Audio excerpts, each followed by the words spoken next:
عد ما تنشى المخايل من أعمق البحر، ثم دارت واستدارت في سماها تقلث، وبرقت ثم رعدت واستهلت بالمطار بالضيوف اللي لفوا حافلنا من كل صوب. ارحبوا ثم ارحبوا كلكم يا من حضر، ليلة فيها اجتمعتوا عند مكملة الوجوه، عزوة تحمي مواقفها على طول الدهر. باسم ربعي كل ابوهم من حضر منهم ينوب، آل شيخ سجل التاريخ ذكره معتبر ما توانى دون ربعه كانه النار الشبوب. حب من ما ترحرار روسها تملا سبوح، صيرمي لا هرج هرجه على الناس محسوب، ما يحده من لزومه لا كلام ولا خطر. كم دخيل عاش بحماته مكرم ومحبوب، لين حل المشكله مع خصيمه واستقار.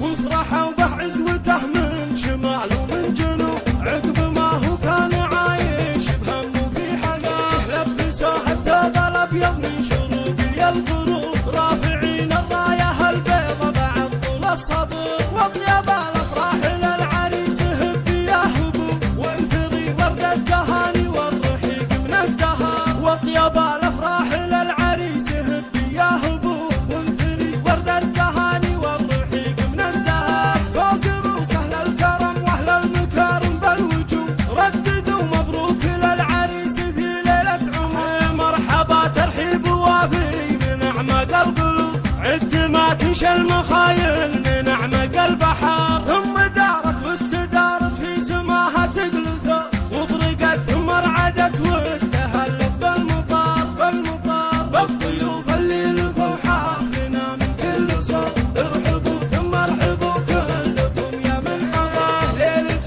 فيها اجتمعتوا عند مكملة الوجوه، عزوة تحمي مواقفها على طول الدهر. باسم ربعي كل ابوهم من حضر منهم ينوب، آل شيخ سجل التاريخ ذكره معتبر ما توانى دون ربعه كانه النار الشبوب. حب من ما ترحرار روسها تملا سبوح، صيرمي لا هرج هرجه على الناس محسوب، ما يحده من لزومه لا كلام ولا خطر. كم دخيل عاش بحماته مكرم ومحبوب، لين حل المشكله مع خصيمه واستقار.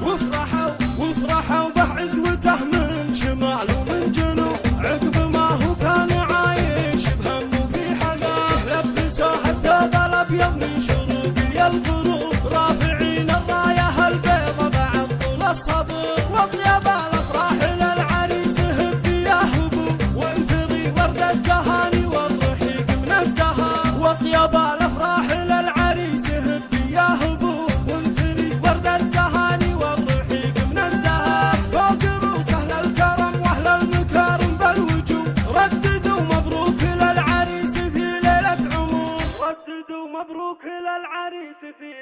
عمر.